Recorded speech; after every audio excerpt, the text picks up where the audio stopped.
Episode की शुरुआत में हम देखते हैं एकेडमी का सीन जहाँ प्रिंसिपल किसी से कहता है, तुम ऑनर्स क्लास में कुछ ही दिनों से हो और तुमने पहले से ही कॉल का आंसर नहीं दिया और मैसेजेस को इग्नोर कर रहे हो और क्लास स्किप कर रहे हो। तो क्या तुम खुद ही एक्सप्लेन करना चाहोगे? ये और कोई नहीं चैन होता है जो अपने मन में सोचता है, मैं वापस आते ही तुरंत पकड़ा गया। प्रिंसिपल खुफिया जानकारी निकालने में बहुत तेज है और प्रिंसिपल से माफी मांगते हुए कहता है, मुझे घर पर कुछ जरूरी काम आ गया था, इसीलिए मैंने स्कूल को इन्फॉर्म नहीं किया। अगर ऐसा है तो मैं पनिश होने के लिए तैयार हूँ। प्रिंसिपल कहता है, मेरा मतलब वो नहीं था, मैं पूछ रहा हूँ कि तुम्हारे साथ कुछ अनएक्सपेक्टेड हुआ? चैन कंफ्यूज होते हुए कहता है, नहीं। क्या आप चिंतित है कि मैं टूर्नामेंट से बाहर हो जाऊंगा? प्रिंसिपल कहता है, नहीं, जहाँ तक टूर्नामेंट का सवाल है मुझे तुम पर भरोसा है। मुझे बस इस बात का चिंता है कि तुम शायद कुछ छिपा रहे हो और किसी से शेयर नहीं कर रहे। तुम एक आउटस्टैंडिंग ओरेकल हो। अगर तुम कॉम्पीट करना नहीं चाहते हो तो भी स्कूल तुम्हारा साथ देगा। इस एकेडमी की एक ही पर्पस है, नेचुरल ओरेकल को तैयार करना। मुझे आशा है कि तुम समझ गए। चैन उसकी बात सुनता है, फिर कहता है, चिंता मत कीजिए प्रिंसिपल सर, मैं ठीक हूँ। मैं टूर्नामेंट में अपना सब कुछ लगा दूंगा और स्कूल का नाम रोशन करूंगा। प्रिंसिपल कहता है, अच्छा, अगर ऐसा नहीं है तो क्लास में वापस चले जाओ। तुम्हारे दोस्त बहुत चिंतित है कि तुम्हारे बारे में पूछने के लिए मेरे ऑफिस में आए। चैन कहता है, दोस्त? फिर वो क्लास में आ जाता है। जब भी कोई कहता है, जाओ चैन। ये और कोई नहीं चैन होता है जो उससे कहता है, तुम आखिरकार वापस आ ही गए। तुम कई दिनों के लिए गायब हो गए थे, आखिरकार तुम कहाँ थे? सू भी कहती है, मैंने टीचर से भी पूछा लेकिन कुछ पता नहीं चला, मैं तो बहुत डर गई थी। चैन कहता, मुझे माफ कर देना, मुझे घर पर थोड़ा काम आ गया था। सन कहता, अच्छा ठीक है तो, और अपने पॉकेट में हाथ डालते हुए कहता है, तुमने जिस कॉम्बैट टेक्निक के बारे में मेंशन किया था, और उसके ओर एक कार्ड बढ़ाते हुए कहता है, सू और मैंने मिलकर 30 लाख जमा किए हैं, पहले इसे लो और चीजें आसान हो जाएगी, तो बाद में तुम वापस हमें कर देना। चैन उस कार्ड को देख के अपने मन में सोचता है, मैंने तो बस कैजुअली मेंशन किया था, लेकिन मैंने एक्सपेक्ट नहीं किया था कि ये लोग सीरियसली ले लेंगे। और सैन से मना करते हुए कहता है, दरअसल मुझे बाद में मालूम चला कि यह उस कीमत के लायक नहीं, मैं इसे खरीदने की प्लानिंग नहीं कर रहा, लेकिन फिर भी मैं तुम दोनों को अप्रिशिएट करता हूँ। सैन कहता है, इसमें शर्माने की क्या बात है, तुम चिंता मत करो, तुम्हें कुछ बेहतर मिल जाएगा। जब भी उन तीनों के बीच कोई आके कहता है, झाओ चैन, ये और कोई नहीं माओ वेनहा होता है, जो वो भी अपना कार्ड निकाल कर थोड़ा नर्वस होते हुए कहता है, मैंने किसी से सुना है कि तुम्हें पैसों की जरूरत है, इसीलिए मेरे पास बस 5 लाख है। मुझे उम्मीद है कि तुम्हें कोई आपत्ति नहीं होगा, यह ज्यादा नहीं है, अगर मैं कुछ कर सकता हूँ तो मुझे कहो। जब भी चंद कहता है, नहीं, तुम्हें इस तरह से स्लेब बनने की जरूरत नहीं। सू सामने आते हुए कहती है, माओ वेनहा, क्या तुम हमारे दोस्त के काम में ना घुसा रहे हो या फिर कोई प्लानिंग कर रहे हो? माओ वेनहा घबराते हुए कहता है, नहीं, और शर्माते हुए कहता है, मैं बस झाओचैन से माफी मांगना चाहता हूँ। मुझे लगा था कि झाओचैन अपने कनेक्शन का यूज करके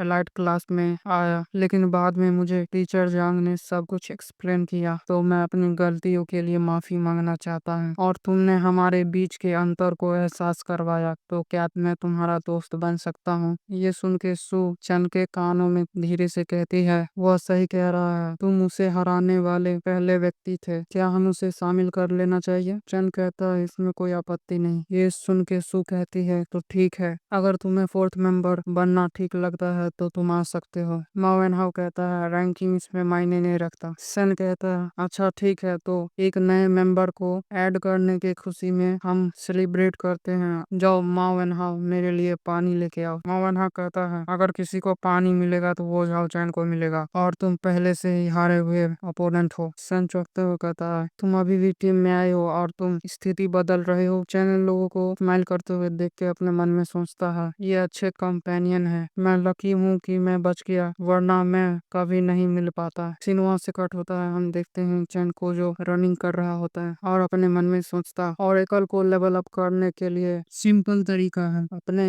बॉडी में स्टार एनर्जी को एब्जॉर्ब करना। जितना ही स्टार एनर्जी एब्जॉर्ब करोगे उतना ही हायर लेवल पर जाओगे। जो एक गेम की तरह है जिसमें तुम्हें एक्सपी मिलता है, और मैं इंस्टेंसली फिजिकल ट्रेनिंग करूँ तो ये हेल्प करता है मेरे एब्जॉर्प्शन रेट को बढ़ाने के लिए। यही कारण है कि ज्यादातर ऑरेकल स्टूडेंट अपने टाइम को स्पेंड करते हैं पी क्लास में, लेकिन एब्जॉर्प्शन रेट की प्रॉब्लम मेरे कल्पना से ज्यादा कठिन है। और अपने हाथों को ओर देखते हुए कहता है, मैंने पहले से ही ट्रेनिंग गियर के इंटेंसिटी को मैक्सिमाइज कर दिया, लेकिन मेरा एब्जॉर्प्शन रेट लो ही है। यदि बॉडी के अंदर स्टार एनर्जी समय पर एब्जॉर्ब नहीं होता तो वो बाहर निकलकर बर्बाद हो जाता है। और इसमें आश्चर्य नहीं है कि लोग जीवन भर लेवल 1 पर ही अटके रहते हैं। इस रेट से कोई रास्ता नहीं है कि मैं टूर्नामेंट से पहले 4th लेवल पर पहुंच जाऊं। मुझे एब्जॉर्प्शन रेट को बढ़ाने के लिए कोई रास्ता ढूंढना होगा। जब इस सैन चैन के पास आते हुए कहता है, फ्री ट्रेनिंग बोरी है, जाओ चैन चलो स्पार करते हैं, शायद तुम्हारा स्पिरिट बढ़ जाए। ये सुन के चैन कहता है स्पारिंग, और मन में सोचता है ये सही है। पिछली बार उस मॉन्स्टर से लड़ने के लिए मुझे खुद ही आगे बढ़ना पड़ा और गलती से स्टार एनर्जी को महसूस करने की एबिलिटी मिला। क्या ये हो सकता है? और सैन से कहता है, अगर हम स्पार करने जा रहे हैं तो मेरा विचार है मुझे सबकी मदद की जरूरत है। फिर से वहां से कट होता है। हम देखते हैं स्टेज पर सू और सैन को, जो दोनों अपने हाथों में एनर्जी इकट्ठा करके वो दोनों एक दूसरे से फाइट करने वाले हैं, लेकिन नहीं, बीच में चैन होता है जो उन दोनों को अटैक को ब्लॉक कर लेता है और कहता है, हम बेहतर से बेहतर तालमेल बिठा रहे हैं तो इसीलिए इतना काफी है। चैन कहता है, हम लोग 1 घंटे से इस काम में लगे हैं, चलो थोड़ा आराम करते हैं, बहुत बढ़िया काम किया हम सब ने। ये सुनकर वो लोग जोर जोर की सांस लेने लगते हैं और सैन कहता है, मैं तो बहुत थक गया। सू कहती है, जब तुमने ये कहा कि 1 वर्सेस 2 करते हैं तो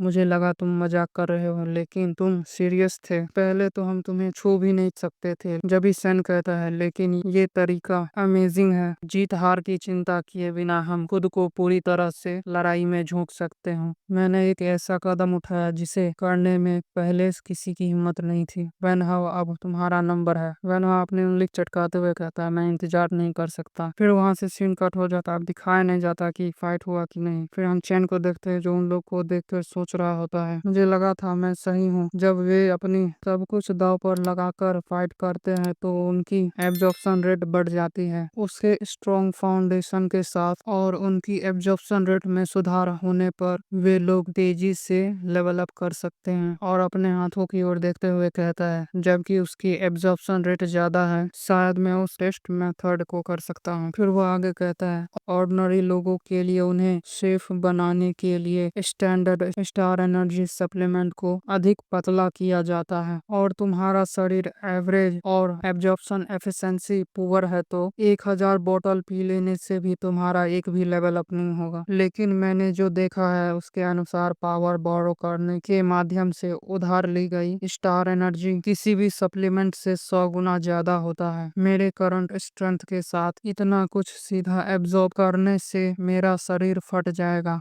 लेकिन अगर मैं फ्लो को कंट्रोल कर लूं और अपनी क्षमता के भीतर रखूं, और मन में सोचता है, अगर मैं उधार ली गई स्टार एनर्जी को परमानेंटली अपने एनर्जी में बदल सकता हूं तो मैं तेजी से आगे बढ़ सकता हूं। तो क्या ये रिस्क उठाने लायक है? फिर वह कहता है, पावर बोरो। जब भी उसे एनर्जी की लहर महसूस होता है और अपने मन में शौक होते हुए सोचता है, अरे नहीं, मैंने कभी रियलाइज नहीं किया था स्टार एनर्जी को बोरो करने से यह इतना इंसेन होगा। खैर बात तो सही है, यह मुझे लेवल 2 के ऊपर ले जाने के लिए काफी है। इस फ्लो को स्लोली स्लोली कंट्रोल करना होगा, जितना संभव हो सके उतना इसे दबाना होगा। हाँ, हो गया। और वो एब्जॉर्ब करता है, उसकी आंखें ब्लू कलर से चमकने लगता है, और जब भी वो देखता है उसके हार्ट के अंदर बहुत सारा एनर्जी गैदर हो रहा होता है, और ये महसूस करके अपने मन में सोचता है, मैं बिलीव नहीं कर सकता एक छोटा सा हिस्सा इतना ओवरवेलमिंग होगा। मेरा बॉडी तुरंत भर गया। अरे नहीं, मैंने उसे पूरी तरह से सप्रेस करते हुए अपने बॉडी में एब्जॉर्ब कर लिया। अगर ऐसा ही चलता रहा तो मेरा बॉडी ब्लास्ट हो जाएगा। मुझे इसे रिलीज करना होगा। और वो अपने हाथों में एनर्जी गैदर करके उसे रिलीज करता है, जिससे बहुत बड़ा शॉकवेव रिलीज होता है। ये लोग इस एनर्जी को महसूस करते हुए कहते हैं, क्या ये अर्थक्वेक है? वो कहते नहीं, ये झाओचन है। जो भी बुक सडन अपीयर होके कहता है, क्या हुआ? मैंने एक स्ट्रेंज पावर फील किया। फिर वह चैन को देख के शॉक हो जाता है और कहता है, क्या तुमने फिर से मेरा स्टार एनर्जी एब्जॉर्ब किया? चैन उस एनर्जी को देखते हुए कहता है, हाँ, मैंने उसी लिमिट पर रखने की कोशिश किया और यह काम कर गया। ये सुन के तो बुक के मुंह खुले रह गए होते हैं। वो कहता है, तुमने मेरा स्टार एनर्जी एब्जॉर्ब किया और तुम अभी भी जिंदा हो। क्या ये सचमुच में हो सकता है कि तुम मेरे भाग्य बिंदु हो? ये सुन के चैन कहता है, आपने कुछ कहा? बुक घबराते हुए कहता है, नहीं,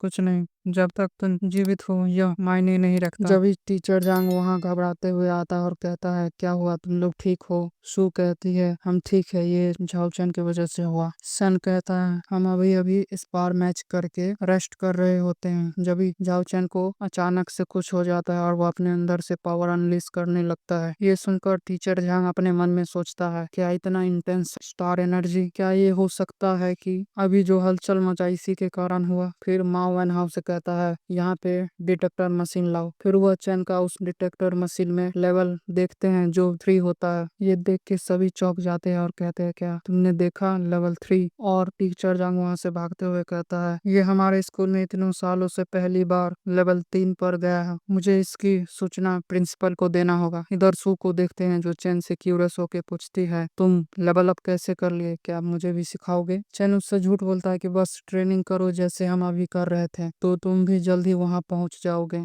और अपने मन में सोचता है मैंने उम्मीद नहीं किया था कि ऐसा सीन क्रिएट हो जाएगा। अगली बार बेहतर होगा कि इसका टेस्ट घर पे करो। जब ही सैन कहता है इसमें कोई आश्चर्य नहीं, मैं पहले स्पारिंग के बाद इतना फ्रेश महसूस कर रहा हूँ। सू चमकती हुई आंखों के साथ कहती अगर हम इसी तरह से फाइट करते रहे तो क्या हम तुम्हारी तरह लेवल अप कर सकते हैं? ये सुनकर माओ एन हाओ उसके शरीर को झिंझोड़ते हुए कहता है बहुत हो गया आराम, चलो हम अभी ट्रेनिंग करते हैं, अब मेरा बारी। सीन देखते हैं चन का जो वहां से जाते हुए बुक से कहता है अरे तुम इस बार मुझ पर चिल्लाए नहीं। बुक उसकी बात सुनकर कहता है अब मुझे इसकी आदत हो गई, अगर ये जल्दी से लेवल अप करने की बात है तो मैं अपना शब्द बर्बाद नहीं करूंगा। आखिरकार मैं चाहता हूँ कि तुम स्ट्रांग बनो। ये सुनकर चैन कहता है चिंता मत करो, मेरे पास अभी भी बहुत सारा स्टार एनर्जी है, एक बार मेरा बॉडी इसे एब्जॉर्ब कर ले तो मैं एक और बार लेवल 4 पर जा सकता हूँ। ये सुनकर बुक चुप हो जाता है और कुछ नहीं कहता। चैन को देखते हैं जो रनिंग कर रहा होता है। दूसरे दिन वो ट्रेनिंग करता है। ऐसे ट्रेनिंग करते करते उसको 3 महीने गुजर जाते हैं और लास्ट में आता है 6 सितंबर एक्सचेंज टूर्नामेंट डे। वहां से सीन कट होता है, हम देखते हैं एक्सचेंज टूर्नामेंट स्टेडियम को जहाँ पे टूर्नामेंट की तैयारी हो रही होती है। वहीं पे हम देखते हैं सन और सू को